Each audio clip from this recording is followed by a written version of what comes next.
আসসালামু আলাইকুম। সবাইকে স্বাগত জানাচ্ছি বিডি দর্পণের নিয়মিত আয়োজন আজকের দুনিয়ায়। আপনাদের সঙ্গে আছি আমি তাসনিম হোসাইন। চলুন জেনে নেওয়া যাক সারা বিশ্বে এ পর্যন্ত ঘটে যাওয়া আজকের প্রধান খবরগুলো। এক নির্বাচনী সমাবেশে মার্কিন প্রেসিডেন্ট বাইডেন বলেছেন, আমি ডেমোক্রেটিক পার্টির প্রেসিডেন্ট প্রার্থী, আমি কোথাও যাচ্ছি না। এ সময় উপস্থিত সমর্থকদের হাল ছেড়ো না বলে তাকে সমর্থন দিতে দেখা যায়। যুক্তরাষ্ট্রের স্থানীয় সময় শুক্রবার সন্ধ্যায় মিশিগান অঙ্গরাষ্ট্রের ডেট্রয়েটের এক নির্বাচনী সমাবেশে বাইডেন এসব কথা বলেন। বাইডেন বলেন, রাজনীতির প্রতি বিনোদন বা রিয়েলিটি টিভি শোর মতো আচরণ বন্ধ করার এটাই উপযুক্ত সময়।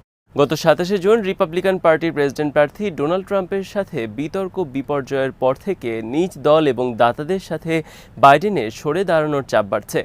এ পর্যন্ত ডেমোক্রেটিক পার্টির অন্তত ১৯ জন আইন প্রণেতা বাইডেনকে সরে দাঁড়াতে আহ্বান জানিয়েছেন। কিন্তু চাপ সত্ত্বেও আগামী নভেম্বরে অনুষ্ঠেয় প্রেসিডেন্ট নির্বাচনে ডেমোক্রেটিক পার্টি থেকে নির্বাচন করতে বদ্ধপরিকর বাইডেন। এজন্য তিনি নানা চেষ্টা চালিয়ে যাচ্ছেন। শুক্রবার ডেট্রয়েটের সমাবেশে অংশ নেওয়ার আগে তিনি নিজ দলের বেশ কিছু শীর্ষ নেতাদের সঙ্গে বৈঠক করেছেন। সেখানে তাদের থেকে সমর্থন আদায়ের চেষ্টা করেছেন বাইডেন। আগের দিন বৃহস্পতিবার তিনি প্রতিনিধি পরিষদের ডেমোক্রেটিক পার্টির নেতা হাকিম জেফ্রিসের সঙ্গে বৈঠক করেন। বৈঠক শেষে এক চিঠিতে বাইডেন সমর্থন দিয়েছেন জেফ্রিস। এরপর শুক্রবার নিজ দলের প্রতিনিধি পরিষদের প্রভাবশালী সদস্য জেমস ক্লাইবার্ন এবং ক্যালিফোর্নিয়ার গভর্নর গ্যাভিন নিউজম বাইডেনকে সমর্থন দিয়েছেন। একই দিন ইউনাইটেড অটো ওয়ার্কার্সের সভাপতি শন ফেইন বাইডেনকে সমর্থন দেন। ইতিপূর্বে তিনি বাইডেনের বিজয়ের বিষয়ে শঙ্কা প্রকাশ করেছিলেন। গত বৃহস্পতিবার ওয়াশিংটন ডিসিতে অনুষ্ঠিত ন্যাটোর ৭৫তম শীর্ষ সম্মেলন শেষে ১ ঘণ্টায় একটি সংবাদ সম্মেলনে ভুল বক্তব্য দিয়ে আবারও সমালোচনার মুখে পড়েন বাইডেন। সেখানে তিনি ভাইস প্রেসিডেন্ট কমলা হ্যারিসের জায়গায় ট্রাম্প এবং ইউক্রেনের প্রেসিডেন্ট ভলোদিমির জেলেনস্কির জায়গায় ভ্লাদিমির পুতিনের নাম বলেন। রয়টার্স বলছে, মিশিগানের সমাবেশের মাধ্যমে সেই সব চাপ উত্তরণের চেষ্টা করছেন ৮১ বছর বয়সী এই মার্কিন প্রেসিডেন্ট। পাকিস্তান পার্লামেন্টের নিম্নকক্ষ জাতীয় পরিষদে ২৩টি সংরক্ষিত আসন পাবে ইমরান খানের দল তেহরিক-ই-ইনসাফ। শুক্রবার পাকিস্তান সুপ্রিম কোর্ট এই রায় দিয়েছে।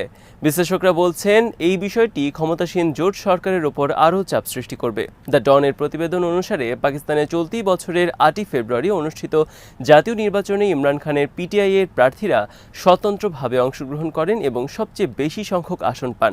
কিন্তু যেহেতু কোনো দলের ব্যানারে তারা নির্বাচন করেননি, তাই তারা সরকার গঠন করতে পারেননি।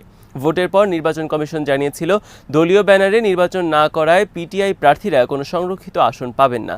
এর ফলে বেশিরভাগ আসন যায় ক্ষমতাসীন জোটের দলগুলোর মধ্যে। তবে সুপ্রিম কোর্টের রায়ে এখন পিটিআইও সংরক্ষিত আসন পাবে। শুক্রবারের রায়ে পাকিস্তানের প্রধান বিচারপতি কাজী ফয়েজ ইসা বলেছেন, একটি রাজনৈতিক দল হিসেবে পিটিআই সংরক্ষিত আসনের অধিকারী। ১৩ জন বিচারকের একটি বেঞ্চে এই রায় হয়।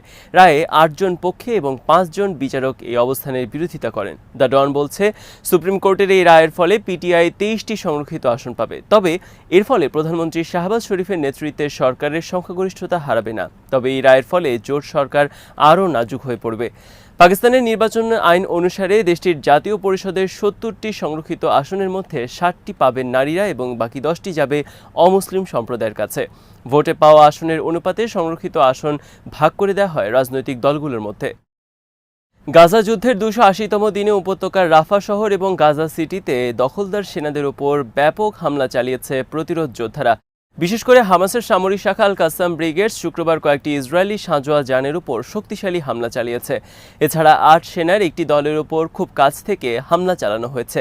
আল কাসাম ব্রিগেডস বলছে, মধ্য গাজার নেতজারিম এলাকায় দখলদার সেনাদের উপর মর্টার হামলা চালানো হয়েছে। রাফা শহরের জর্জ স্ট্রিট এবং আল তানুর এলাকায় একটি মার্কাভা ট্যাঙ্ক এবং 2টি পার্সোনাল ক্যারিয়ার লক্ষ্য করে আল ইয়াসিন 105 রকেটের হামলা চালানো হয়েছে। গাজা সিটির তাল আল হাওয়া এলাকার ফ্রন্টলাইন থেকে ফেরা যোদ্ধারা জানিয়েছেন, ইসরায়েলি বাহিনীর ছোড়া অবিস্ফোরিত একটি মিসাইল এবং সুয়াদ বিস্ফোরক ব্যবহার করে ইসরায়েলি বাহিনীর 2টি মার্কাভা ট্যাঙ্ক উড়িয়ে দিতে সক্ষম হয়েছেন তারা। একই এলাকার মক্কা টাওয়ার এবং আলামিন মোহাম্মদ গোলচত্বরের কাছে মাটিতে পুঁতে রাখা বোমা ও আল ইয়াসিন গোলার সাহায্যে 2টি মিলিটারি জিপ পুড়িয়ে দিয়েছে যোদ্ধারা। তাল আল হাওয়া এলাকার আরেকটি পয়েন্টে ৮ ইহুদিবাদী সেনার সাথে কাছ থেকে বন্দুক যুদ্ধে লিপ্ত হয়েছে একদল যোদ্ধা। এরপর সেনাদের সাহায্য করতে আরেকটি দল এগিয়ে এলে তাদের উপরও অ্যান্টি পার্সোনাল ডিভাইসের বিস্ফোরণ ঘটানো হয়। এই হামলায় ইহুদিবাদী সেনাদের সবাই নিশ্চিতভাবে নিহত কিংবা আহত হয়েছে। এদিন গাজা উপত্যকায় লড়াইয়ের একটি ভিডিও প্রকাশ করেছে আল কাসাম। ভিডিওতে দেখা গেছে একটি রুমের ভেতরে এক যোদ্ধার সামনে কয়েকটি মনিটর। বাইরের সড়কে থাকা সিসি ক্যামেরায় ধারণকৃত ভিডিওতে দেখা যাচ্ছে ইসরায়েলি বাহিনী এবং তাদের ট্যাঙ্ক এগিয়ে আসছে। এ সময় কয়েকটি বিস্ফোরণ ঘটানো হয়। পুরো বিস্ফোরণের দৃশ্য সিসি ক্যামেরায় ধরা পড়ে। বিস্ফোরণের পর ইসরায়েলি সেনাদের কয়েকজনকে পালাতে দেখা যায়। প্যালেস্টাইন ক্রনিকল জানিয়েছে, ভিডিওতে যে অপারেশনটি দেখানো হয়েছে সেটি জুলাইয়ের 10 তারিখের। ওই হামলায় বেশ কিছু ইসরায়েলি সেনা নিহত হয়েছে। ভিডিওর শিরোনাম দেওয়া হয়েছে, যদি তোমরা ফিরে আসো তবে আমরাও ফিরে আসব। ইসলামিক জিহাদের সামরিক শাখা আল কুদস ব্রিগেড জানিয়েছে, তাদের যোদ্ধারা রাফা শহরের পূর্ব দিকে ইসরায়েলি বাহিনীর কামের শালম মিলিটারি সাইটে মর্টার হামলা চালিয়েছে। রাফা ক্রসিং এবং নেতজারিম এলাকায়ও তাদের উপর মর্টার হামলা করা হয়েছে। দক্ষিণ লেবানন থেকে ইসরায়েলি সামরিক অবস্থানের উপর শুক্রবার 5 দফা হামলা চালিয়েছে হিজবুল্লাহ। গাজা যুদ্ধের শুরু থেকে ফিলিস্তিনি জনগণ এবং প্রতিরোধ যোদ্ধাদের সমর্থনে এসব হামলা চালিয়ে যাচ্ছে সংগঠনটি। এক বিবৃতিতে হিজবুল্লাহ জানিয়েছে, দিনের শুরুতে তাদের যোদ্ধারা উত্তর ইসরায়েলের মেতুল্লা ঘাঁটিতে নতুন স্থাপিত নজরদারি কেন্দ্রে গাইডেড মিসাইল দিয়ে হামলা চালায়। হামলাটি সরাসরি টার্গেটে আঘাত হানে এবং যন্ত্রপাতিগুলো ধ্বংস হয়। দ্বিতীয় হামলা টার্গেট ছিল হানিতা মিলিটারি সাইটের একদল সেনা। নির্মাণ কাজ করার সময় তাদের উপর রকেট হামলা চালানো হয়। এরপর রামিম সেনা ঘাঁটিতে 769তম ব্রিগেডের পদাতিক বাহিনীর হেডকোয়ার্টার লক্ষ্য করে আর্টিলারি হামলা চালানো হয়। হামলা সরাসরি টার্গেটে আঘাত হানে বলে জানিয়েছে হিজবুল্লাহ। একই দিন মেতুল্লা ইহুদি বসতিতে ইসরায়েলি সেনাদের ব্যবহৃত একটি ভবনে হামলা চালানো হয়। আর দিনের শেষ হামলার টার্গেট ছিল মিসগাভ আম বসতিতে ইসরায়েলি সেনাদের ব্যবহৃত একটি ভবন। হিজবুল্লাহ জানিয়েছে, লেবানিজ গ্রাম এবং জনগণের ওপর ইসরায়েলি হামলার প্রতিশোধ হিসেবে এই হামলা চালানো হয়েছে। এদিন ইসরায়েলি হামলায় এক যোদ্ধা নিহত হওয়ার কথা জানিয়েছে সংগঠনটি। দক্ষিণ লেবাননের কাফর তিনবিদ শহরে যুদ্ধকালীন দায়িত্ব পালনের সময় ড্রোন হামলায় তার মৃত্যু হয়। এদিকে হিজবুল্লাহর সম্পদ এবং সীমান্ত বিভাগের প্রধান নওয়াফ আল মুসাভি বলেছেন, গাজায় ইসরায়েলি যুদ্ধ থামলেই কেবল হিজবুল্লাহ ইসরায়েলের উপর আক্রমণ বন্ধ করবে। লেবানন ভিত্তিক আল মায়েদিন টেলিভিশনের এক অনুষ্ঠানে অংশ নিয়ে এই নেতা বলেন, প্রতিরোধ যোদ্ধারা যে দক্ষতা এবং সামর্থ্য দেখিয়েছে তা বিশ্বে বিরল, এমনকি সবচেয়ে বড় সেনাবাহিনীর চেয়েও ব্যতিক্রম। তিনি বলেন, প্রতিরোধ যোদ্ধারা এমন ড্রোন উদ্ভাবন করেছে যে সেগুলো চিহ্নিত করা এবং ভূপাতিত করা অসম্ভব। গত 10 মাস ধরে যোদ্ধারা যেসব অস্ত্র ব্যবহার করেছে তা শুধুমাত্র তাদের অস্ত্র ভাণ্ডারের ক্ষুদ্র একটি অংশ। সংবাদ সংগ্রহের জন্য ফিলিস্তিনের গাজা উপত্যকায় প্রবেশ করার অনুমতি চেয়ে ইসরায়েলের সরকারের উদ্দেশ্যে দেওয়া এক খোলা চিঠিতে স্বাক্ষর করেছে 64টি বৈশ্বিক গণমাধ্যম। সিএনএন, বিবিসি, এএফপি, এপি সহ বিশ্বের প্রায় সব প্রথম সারির সংবাদ মাধ্যমের নির্বাহী প্রতিনিধিরা সেই চিঠিতে স্বাক্ষর করেছেন। চিঠিটি প্রকাশ করেছে সাংবাদিকদের সুরক্ষা এবং অধিকার আদায় বিষয়ক বৈশ্বিক সংস্থা কমিটি টু প্রোটেক্ট জার্নালিস্টস। সেখানে বলা হয়েছে, আমরা এই চিঠিতে স্বাক্ষরকারী বিভিন্ন সংবাদ সংস্থা ইসরায়েলি কর্তৃপক্ষ বরাবর এই আহ্বান জানাচ্ছি যে গাজায় আন্তর্জাতিক সংবাদ মাধ্যমের প্রবেশ রোধ করতে যেসব বিধিনিষেধ জারি করা হয়েছে সেগুলো যত শিগগিরই সম্ভব তুলে নিন এবং সংবাদ সংগ্রহের জন্য প্রবেশ করতে দিন। খোলা চিঠিতে আরও বলা হয়েছে, যুদ্ধের আজ 9 মাস চলছে, কিন্তু এখনও গাজায় আন্তর্জাতিক সংবাদ মাধ্যমগুলোর সংবাদকর্মীদের প্রবেশ করতে দেওয়া হচ্ছে না।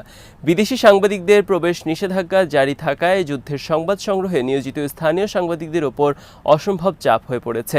এই চাপ পুরোপুরি অযৌক্তিক এবং অগ্রহণযোগ্য।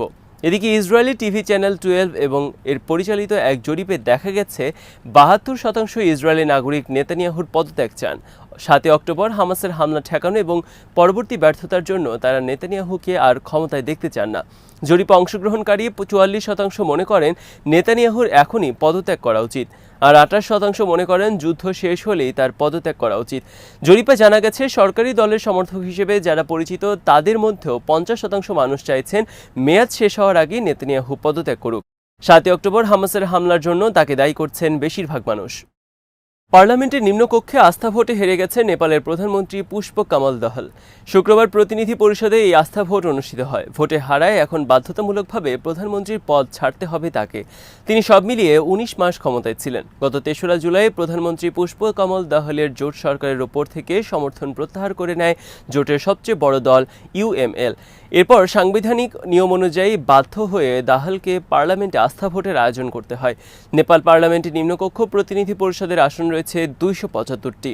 কোনো প্রধানমন্ত্রী যদি আস্থা ভোটে জিততে চায় তাহলে কমপক্ষে 138টি ভোট পেতে হবে, কিন্তু শুক্রবারের ভোটে দাহল পেয়েছেন মাত্র 63টি ভোট। তার বিপক্ষে ভোট দিয়েছেন 194 জন আইন প্রণেতা, এদের মধ্যে একজন না ভোট দিয়েছেন। এদিন হাউসে উপস্থিত ছিলেন 258 জন আইন প্রণেতা। কাঠমান্ডু পোস্ট জানিয়েছে, পুষ্প কামাল দহলের উপর থেকে সমর্থন প্রত্যাহার করে ইউএমএল হাত মেলায় দেশটির সবচেয়ে বড় রাজনৈতিক দল নেপালি কংগ্রেসের সঙ্গে। ইউএমএল এবং নেপালি কংগ্রেস নিজেদের মধ্যে চুক্তি করেছে দেশটির নতুন প্রধানমন্ত্রী হিসেবে হিসেবে কেপি শর্মা ওলিকে নির্বাচিত করবে তারা। গত বছরের ডিসেম্বরে নেপালে নির্বাচন হয়, এতে পুষ্পকামাল দহালের দল তৃতীয় সর্বোচ্চ আসন পায়। কিন্তু তা সত্ত্বেও দাহাল জোট গঠন করে প্রধানমন্ত্রী হতে সমর্থ হন। তবে ওই সময় থেকেই তার জোটটি নড়বড়ে ছিল।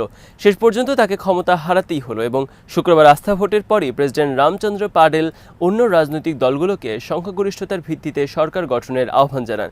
কেপি শর্মা ওলি জানিয়েছেন, তার দল কমিউনিস্ট পার্টি নেপালের প্রতি সমর্থন দিয়েছে কংগ্রেস, যার ফলে তারা সংখ্যাগরিষ্ঠ এমপির সমর্থন পেয়েছেন। আজ এখানেই শেষ করছি। সবাই ভালো থাকুন, সুস্থ থাকুন আর দেখতে থাকুন বিডি দর্পণ। চ্যানেলটি ভালো লাগলে সাবস্ক্রাইব করুন, সংযুক্ত থাকুন আমাদের ফেসবুক পেজে। আল্লাহ হাফেজ।